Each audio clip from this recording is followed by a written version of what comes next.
मुख्य विषय है उत्तर जो आप भविष्य में देखिए, सरकारें चुनाव में जाती हैं और अपना एक डॉक्यूमेंट, एक विजन तैयार करती हैं। उसी का एक नमूना है ये विजन डॉक्यूमेंट 2047। और उसका उद्देश्य यह है कि उत्तर प्रदेश विश्व स्तरीय प्रतिस्पर्धा में आगे आए। उसके लिए बेहतर उत्तर प्रदेश का इंफ्रास्ट्रक्चर तैयार किया जाए, उसको बेहतर तरीके से लागू किया जाए। और ये केवल सोच 10-5 साल की ना हो, बल्कि 2047 तक की सोच हो।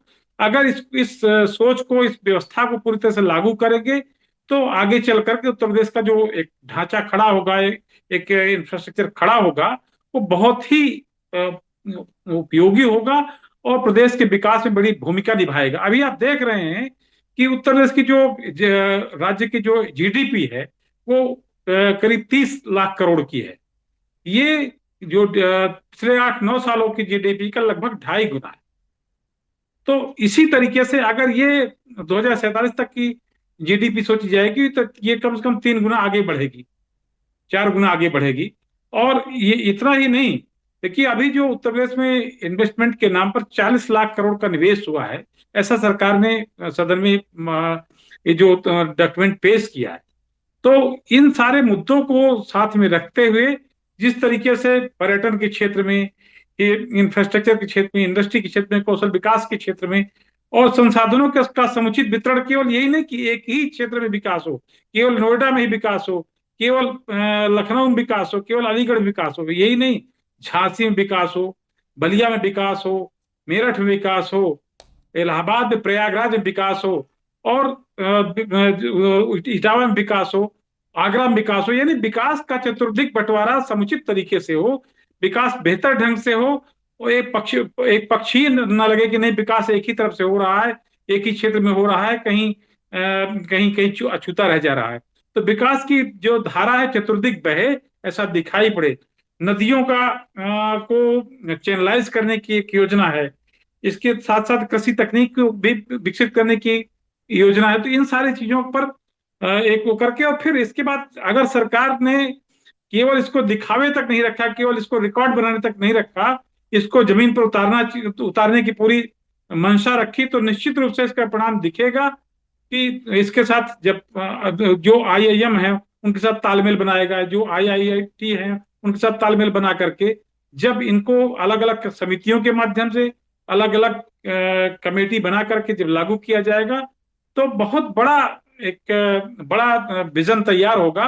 और फिर उसको निरंतरता में लाना पड़ेगा। उसको एक दिन में, ये नहीं कि हमने चर्चा कर ली और कोई एक दस्तावेज तैयार कर लिया और उसको सर्कुलेट कर दिया। उसको निरंतर लगातार उसको सक्रिय रहना पड़ेगा, उसके प्रति, उसके लिए कमेटियां बना करके और अलग अलग समय पर उसको आगे बढ़ाना पड़ेगा।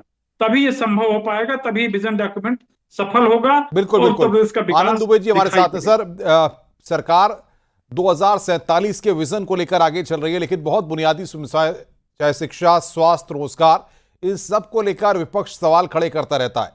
तो सबसे बड़ी बात यह है कि आप विजन तो 2047 का लेके चल रहे हैं, लेकिन 2025 में जो स्थितियां हैं उनको लेकर विपक्ष का सामना आपको करना पड़ रहा है।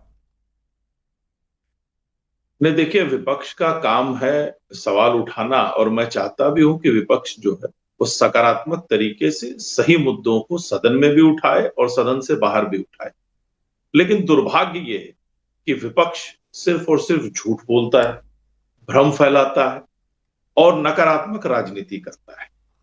इसमें कहीं कोई दो राय नहीं है। जब 17 के पहले की बात की जाती है तो इन्हें मिर्ची लग जाती है। साहब, आप सत्ता में रहे हैं तो आपसे सवाल पूछा जाएगा, हम सत्ता में हैं तो आप हमसे सवाल पूछ रहे हैं। तो निश्चित रूप से 2017 के पहले जो उत्तर प्रदेश था उसकी स्थिति क्या थी और आज जो है उसकी तुलनात्मक बात तो होगी ही। जैसा रतिभान जी ने कहा, बिल्कुल सही है।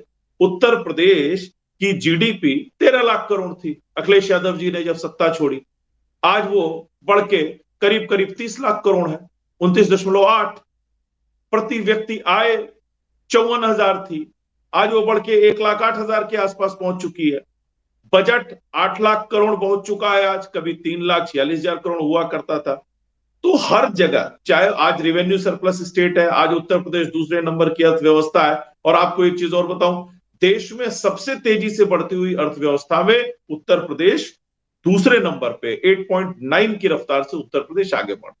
ये सबने देखा है कि उत्तर प्रदेश में एक्सप्रेसवे का जाल कैसे बिछा, उत्तर प्रदेश में एयरपोर्ट का जाल कैसे बिछा, उत्तर प्रदेश में तमाम इंफ्रास्ट्रक्चर पर काम हुए हैं, निवेश वाला उत्तर प्रदेश बना है। कभी अपराध के लिए जाना जाता था, आज उत्तर प्रदेश निवेश के लिए जाना जा रहा है। तमाम चीजें हैं, लेकिन दिक्कत यह है कि जिन लोगों को विकास अच्छा नहीं लगता है, जिन लोगों को हमेशा झूठ बोलना अच्छा लगता है, हमेशा भ्रम फैलाना अच्छा लगता है, जो उत्तर प्रदेश में अराजकता फैलाकर उत्तर प्रदेश को बांटकर राजनीति करना चाहते हैं, ऐसे लोगों के मंसूबों पर उत्तर प्रदेश की जनता लगातार 2 बार से पानी फेर रही है और तीसरी बार निश्चित रूप से इनको जल समाधि दे दी।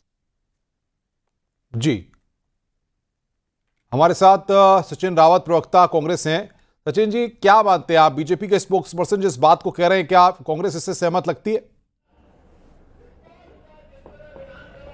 देखिए अनुपम जी, आज आपने इतनी रात को डिबेट रखी है, सदन भी चल रहा है 24 घंटे का सदन, जो भाजपा सरकार, योगी आदित्यनाथ जी की सरकार ने इसको प्रस्तावित किया है। मैं कहना चाहता हूं कि सदन का आज तीसरा दिन है, और तीसरा दिन मैं इसलिए कहना चाहूँगा क्योंकि उत्तर प्रदेश में जब भारतीय जनता पार्टी की सरकार 2022 में आई, तब इन्होंने एक संकल्प पत्र जारी किया। उस संकल्प पत्र में विकसित भारत के साथ साथ विकसित उत्तर प्रदेश की बात भारतीय जनता पार्टी के द्वारा की गई।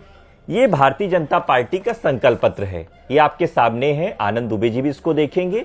मैं ये कहना चाहता हूं, इसमें बहुत सारी बातें थी, उन बातों का अब तक धरातल पे क्या हुआ, ये भी विकसित भारत के अंतर्गत, और जो विजन 2047 का दिया जा रहा है सरकार के द्वारा, उसके अंतर्गत भी आनी चाहिए। देखिए 2027 का चुनाव बड़ा नजदीक है, और पूरा प्रदेश जानता है कि जिस तरह से पूरे उत्तर प्रदेश में धर्म के नाम पर, जाति के नाम पर उन्माद किया जा रहा है। मुझे बड़ा दुख से कहना पड़ रहा है कि कल सदन चल रहा था, जीरो टॉलरेंस की बात हो रही थी अपराध के मामले में। बलरामपुर में एक बेटी के साथ जिस तरह से दुष्कर्म किया गया, उसको दौड़ाया गया, तो मैं कह सकता हूं कि यह उत्तर प्रदेश की सच्चाई है। सदन के पहले दिन फतेहपुर में जिस तरह से हिंसात्मक कार्रवाई हुई, उसमें देखा गया कि किस तरह से पोलराइजेशन कराने का काम किया गया, पोलराइजेशन कराया गया, और उसके बाद जो दोषी था, जो इनका जिलाध्यक्ष भारतीय जनता पार्टी, उसकी गिरफ्तारी नहीं हुई। मैं कह सकता हूं कि आज हमारी विधानमंडल दल की नेता आराधना मिश्रा जी ने सवाल उठाया किसानों के मुद्दे पर। उन्होंने कहा कि आपकी सरकार ने कहा था कि एमएसपी में फसल के दाम बढ़ा दिए जाएंगे, लेकिन आज क्या है, पूरे प्रदेश में बाढ़ के हालात बने हुए हैं, कहीं कहीं बाढ़ आई हुई है, उन पर कोई बात नहीं होगी। अब देखना है कि 27 में इन्होंने इतना काम कर दिया, इतना रोजगार दे दिया, इतनी वाहवाही कर दी, दिन रात सदन चला रहे हैं। जिस तरह से दिन रात सदन चला रहे हैं, इस तरह से दिन रात अगर रोजगार देते जवाब दीजिए, ये तो आप ही के ऊपर हमलावर है। युवाओं को रोजगार मिलता लाठी के दम पर, जिस तरह से आपने कहा है, तो मैं कह सकता हूं कि आज उत्तर प्रदेश विकसित होता। हम लोग विजन देख रहे होते 2047 का, 2050 का। आज आजादी के जो हम लोग वर्ष मनाने जा रहे हैं, इस आजादी के वर्ष में भी यही है, उत्तर प्रदेश के हालात अदबद से बदतर हैं। तो इस पे कार्रवाई की बात जब मुख्यमंत्री के द्वारा की जाती है तो बड़ा हास्यास्पद लगता है। अपराधी अपराध करते हैं, अपराधी बेलगाम है, उत्तर प्रदेश जंगल राज में तब्दील हो गया है। आनंद दुबे जी ने कहा कि अब गुंडागर्दी नहीं होती, लेकिन गुंडागर्दी कौन करता? अब अधिकारी करते हैं, क्योंकि इनके अधिकारी करते, मंत्री धरने पे बैठने का काम करते हैं। इनके यहां पुलिस प्रशासन करती है गुंडागर्दी, और मंत्री इनके यहां धरने पे बैठते हैं। तो इसका मतलब है कि किस तरह से ब्यूरोक्रेसी हावी हो चुकी है सरकार पर, यह भी बताने का विषय होना चाहिए। बिल्कुल रतिमान त्रिपाठी जी, सबसे बड़ी बात यह है कि 2047 में अभी वक्त है। अशोक यादव जी भी हमारे साथ जुड़ गए हैं, आपका स्वागत है अशोक यादव जी। समाजवादी पार्टी किस तरीके से देख रही है, और क्या लगता है आपको इससे कुछ फायदा होने वाला है? देखिए अनुपम जी, ये इवेंट मैनेजमेंट का एक तरीका है भाजपा का। Bharatiya Janata party political party कम और मार्केटिंग और एडवर्टाइजमेंट कंपनी ज्यादा है। ये हर चीज का इवेंट बनाते हैं, उसी इवेंट बनाने के चक्कर में ये 24 घंटे का सत्र चलाएंगे। और जो पार्टी अभी आप देख रहे हैं कि ancient history, medieval history, modern history, कोई ऐसी हिस्ट्री नहीं होगी जिसको भारतीय जनता पार्टी उस हिस्ट्री में न गई हो, वहां से खोद खोद के विवादित चीजें वर्तमान में लाकर के विवाद न पैदा किया हो। और पास्ट में देखने वाली सरकार अगर फ्यूचर में देखने लगे तब भी एक चर्चा का विषय है। तो फ्यूचर में देख रही है, विजन डॉक्यूमेंट प्रस्तुत कर रही है, ठीक है, लेकिन जनता ने तो इनको 5 साल का मैंडेट दिया है, 2047 तक का मैंडेट तो है नहीं इनके पास।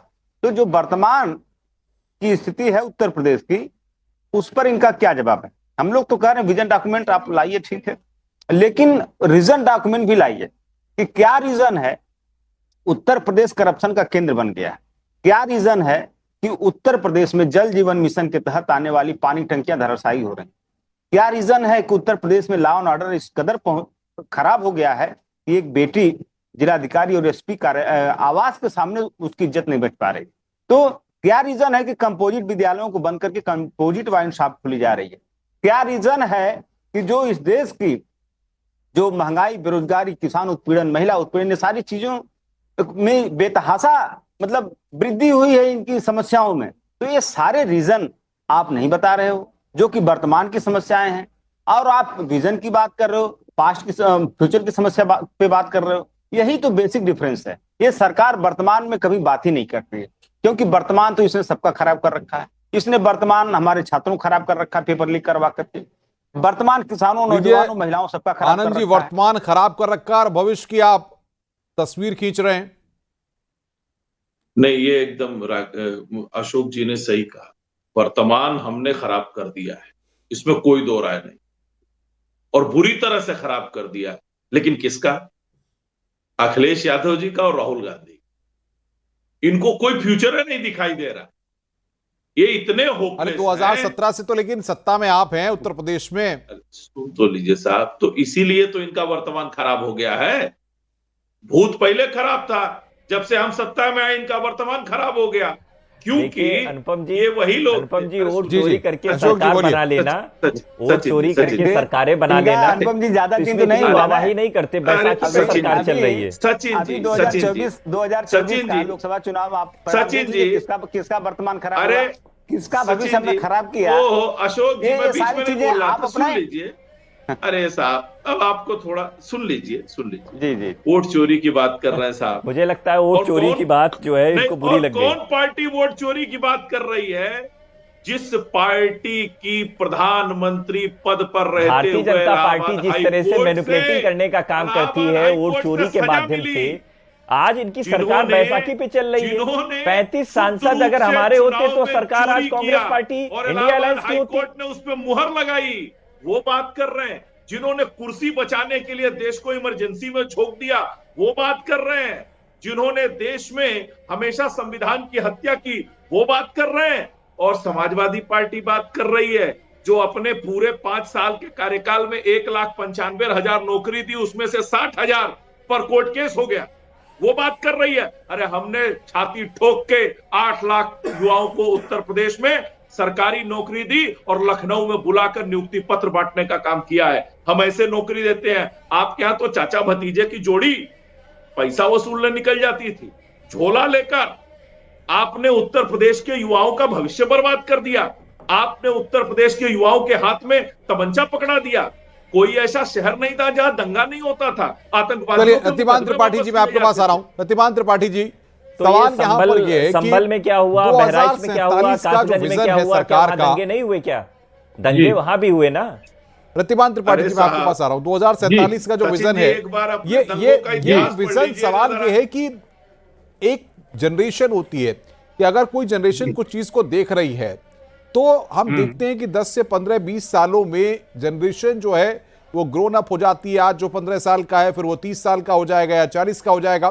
तो आपको लगता है कि सरकार जो एक दूर का विजन बताने की कोशिश कर रही है 2047 का, ये वाकई में उत्तर प्रदेश की तस्वीर को बदल पाएगा? क्योंकि सत्ता भी 5 साल बाद बदल जाती है। जी अनुपम जी, हम और आप अगर आधी रात को इस वक्त जग रहे हैं जी, जिस विजन डॉक्यूमेंट के बिना पर, जिस विजन डॉक्यूमेंट को लेकर बहस कर रहे हैं या आपस में एक दूसरे से बातें शेयर कर रहे हैं, उसका उद्देश्य यही है कि हम वर्तमान में जो कर रहे हैं सो कर रहे हैं, लेकिन उत्तर प्रदेश का भविष्य कैसा हो, उसकी निर्मिति कैसी हो, उसका उद्देश्य क्या हो, यही तो विजन है। ये विजन जरूरी नहीं कि 5 साल के लिए सोचा जाए, 50 साल के लिए भी सोचा जा सकता है। और ये सोचा गया तो बहुत बड़ी बात है। सरकार अगर सबसे बड़ी सोच रही बात तो यह कि बड़ी आप बात है। 2025 2027 में उत्तर प्रदेश में चुनाव होने हैं। अगर मान लीजिए 2027 में सत्ता में फेरबदल होता है तो आपने विजन तो 2047 का रख लिया, लेकिन जनता ने आपको मैंडेट नहीं दिया, फिर क्या होगा? पर अनुपम जी, ये विजन तो सरकार का है। ये जो भी सरकार आएगी उसको कुछ फेरबदल कर सकती है, उसको किसी चीज को घटा बढ़ा, पर विजन तो कायम रहेगा ना। विजन तो डॉक्यूमेंट आपके सामने रहेगा।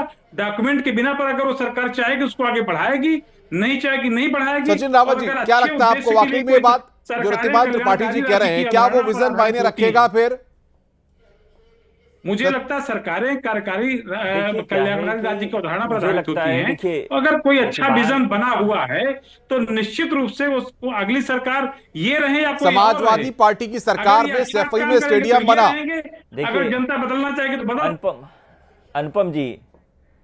अनुपम जी, देखिए रतिभान जी वरिष्ठ पत्रकार हैं, उनकी तरफ से विजन भारतीय जनता पार्टी के एजेंडे की तरफ देखा जा सकता है, लेकिन विजन देखना और विजन पे काम करना, इसमें दोनों में अंतर है। जब ये अपने संकल्प पत्र की एक बात नहीं पूरी कर पाए हैं, अभी इन्होंने कहा था इन्वेस्टर समिट लगाई, अरबों रुपए पानी की तरीके उत्तर प्रदेश में लखनऊ में बहाए गए, बड़ी बड़ी होर्डिंग पोस्टर लगाए गए कि कितने एमयू साइन किए गए, लेकिन क्या एक युवाओं को रोजगार मिला? रोजगार मिला? जब युवा रोजगार मांगने जाता है तो उसको लाठी तंत्र किया जाता है इसी विधानसभा के बाहर। मैं विधानसभा से लाइव होकर के ये बात कह रहा हूं। मैं कह रहा हूं कि जब विधानसभा के सामने युवा रोजगार मांगने आता है तो उस पर लाठीचार्ज किया जाता है। तो इसका मतलब है कि इनके विजन 2047 के अशोक यादव जी, सचिन रावत जी, रतिभान त्रिपाठी जी, आपके साथ चर्चा में तमाम बिंदुओं को हमने